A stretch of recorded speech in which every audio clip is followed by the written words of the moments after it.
तो धर्मराज के दरबार में जो परमात्मा ने कहा कि कर्म भरम ब्रह्मंड के मैं पल में कर हूं नेस, और जिन हमारी दुहाई दी सो करे हमारे पेश। तो जब आप इन कमलों से निकलकर आगे पहुंचोगे,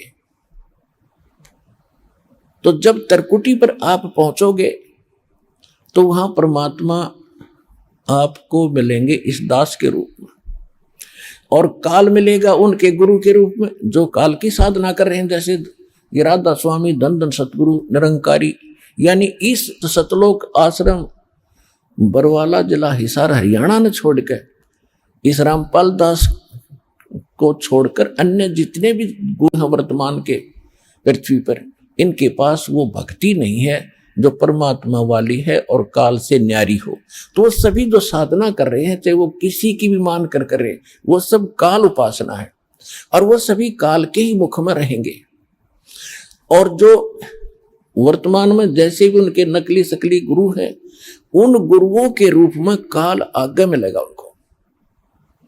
अब वो कहते हैं ना, हमें हमारा गुरु जी दिखाई देते, कोई आपत्ति आती गुरु जी दिखाई देते हो तो काल है, वो तो दिखाएगा। तो वो अपना न घेर रहा है और परमात्मा अपनों के साथ रहेंगे।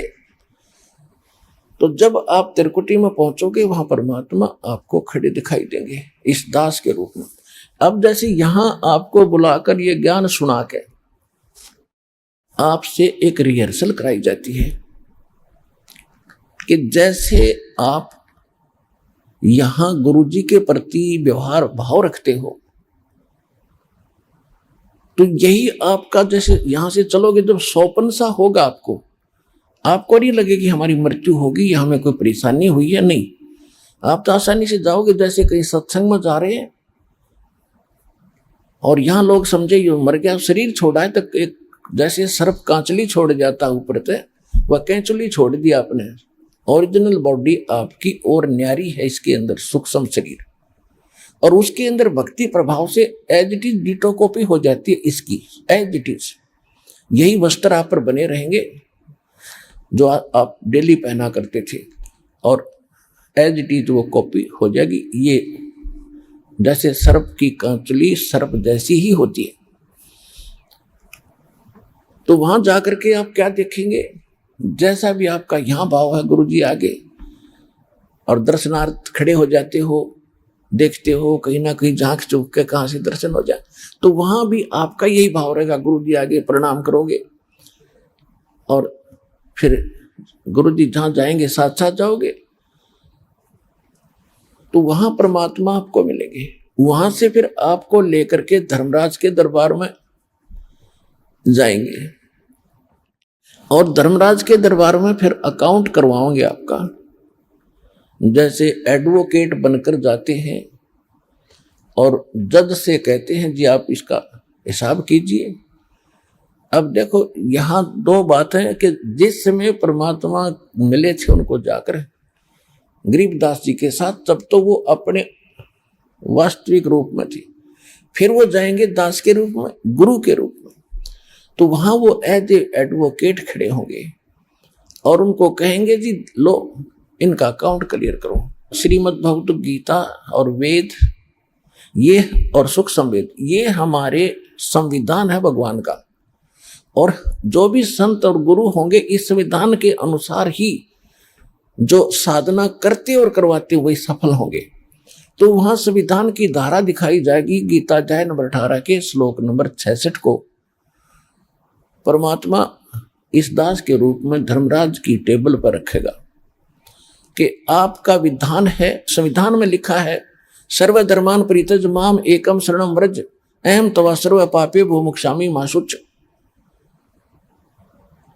कि युकाल भगवान यानी आपका राजा कहता है, यहाँ का मालिक कह रहा है कि मेरे सतर की जो पूजाएं हैं वो मुझे छोड़ दो, तब तुम उसकी शरण में जाओ, इसने उसकी शरण में जाना है।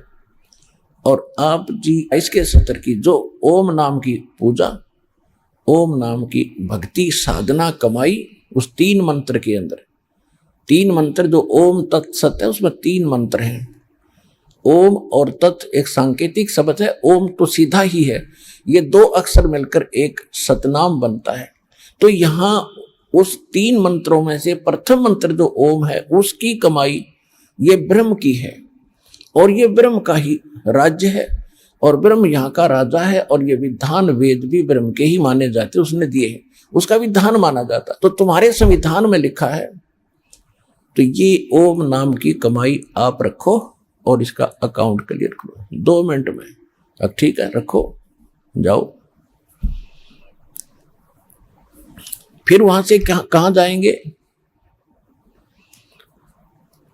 अब त्रिकुटी से आगे फिर आपको लेके चलेंगे परमात्मा, साथ जाएंगे इस दास के रूप में, और आपको कहा जाएगा कि ये सतनाम का जाप करो, तीनों मंत्रों का जाप अब शुरू कीजिए।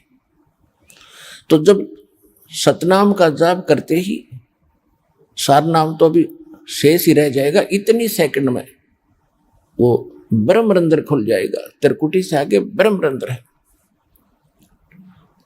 और ये ब्रह्मरंध्र इस सतनाम के अतिरिक्त नहीं खुल सकता, चाहे कितनी बार कितने मंत्र जाप कर लो। जैसे रामानंद जी एक बहुत बड़े महापुरुष और विद्वान माने जाते थे, 4 वेदों के ज्ञाता और 18 पुराण श्रीमद् भगवद गीता के विद्वान कहे जाते थे, ओम नाम का जाप करते थे, विष्णु जी को उपास्य इष्ट भी मानते थे। उनको भी परमात्मा, वो भी कहा करते थे कि बहुत ऊपर तक मेरी समाधि जाती है। तो परमेश्वर ने कहा था, स्वामी जी चलिए, कहां तक आपकी समाधि जाती है? कहते योग युक्त प्राणायाम कर और जीता सकल शरीर, और त्रिवेणी के घाट में वह अटक रहे बलवीर। अब इन्होंने कह खगा भी नहीं पता, ना त्रिकुटी का पता, ना त्रिवेणी का पता। त्रिकुटी के बाद फिर 3 रास्ते शुरू होते हैं। जो बीच का रास्ता ब्रह्मरंध्र है। रामानंद जी समाधि से ऊपर पहुंचे, परमात्मा उनके साथ थे 10 वर्ष के बालक के रूप में। तब परमेश्वर ने कहा था, स्वामी जी आपकी मंजिल आगी, अब आगे कहां जाओगे? अब पता नहीं।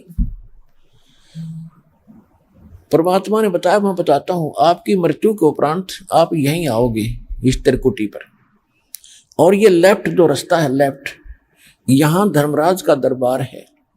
पहले आप यहां जाओगे, वहां आपका अकाउंट होगा। उसके बाद आप विष्णु जी को एज ए इष्ट रूप में पूजते हो, तो आपको विष्णु लोक में भेज दिया जाएगा। और राइट साइड के अंदर ये अन्य व्यवस्था है उस काल की, और सीधा जो बीच का रास्ता है ये ब्रह्मरंध्र है, और ये जाता ब्रह्मलोक को। तो ये ब्रह्मलोक को जाने का रास्ता ना ये खुल सकता ब्रह्मरंध्र, यहाँ लॉक लगा रखा है काल भगवान। आपके पास इसके खोलने की चाबी नहीं है, जो मंत्र वेदों आदि में तुम जपते हो, ये ब्रह्मरंध्र नहीं खुल सकता। अब रामानंद जी से कहा कि देखो खोल के। रामानंद जी ने कोशिश करी, नहीं खुला। परमात्मा बोले, वो चाबी मेरे पास है, मेरे पास सतनाम है, और सतनाम में 2 अक्षर है। जब मैं सतनाम का जाप करूंगा तब ये खुलेंगे। तब परमात्मा ने कहा कि मैं खोल के दिखाऊं इस तेरे ब्रह्मरंध्र को। रामानंद जी ने कहा, जी खोल दो। तो परमेश्वर ने सिमरण किया, लीला थी उनकी, तो ऐसे भी खोल सकते थे। सतनाम का सिमरण किया, एकदम सेकंड में गया, ऐसे वज्र कपाट जैसे पत्थर पड़े हो, एकदम हट गए। तब रामानंद जी को अंदर ले गए। वो काल दिखा कि ये बैठा तुम्हारा ज्योत स्वरूपी निरंजन, जो गीता अध्याय नंबर 11 के श्लोक 32 में कहता, मैं काल हूं, सबको खाने के लिए आया हूं। ये वो विराट रूप भी धारण कर सकता है, और ये 2 भुजा भी रख सकता है। ये बैठा सामने ब्रह्मलोक में। जो ब्रह्मलोक के ऊपरले हिस्से में जब गए तो वहां वो विष्णु लोक में विराजमान था, क्योंकि ये ऐसा छल करता है। फिर बताया कि इसका असली रूप दिखाऊंगा, अभी तो यहां भी छुपा रहा अपने आप को। फिर 21वें ब्रह्मांड में लेकर गए, जहां 11वां द्वार है, जो अक्षर पुरुष के लोक में प्रवेश करता है। वहां ये बैठा कमर लगा के। जब कोई जीवित गरीब साध साध सब नेक हैं, आप अपनी ठोरी, जो सतलोक ले जाएंगे वो साधु कोई और।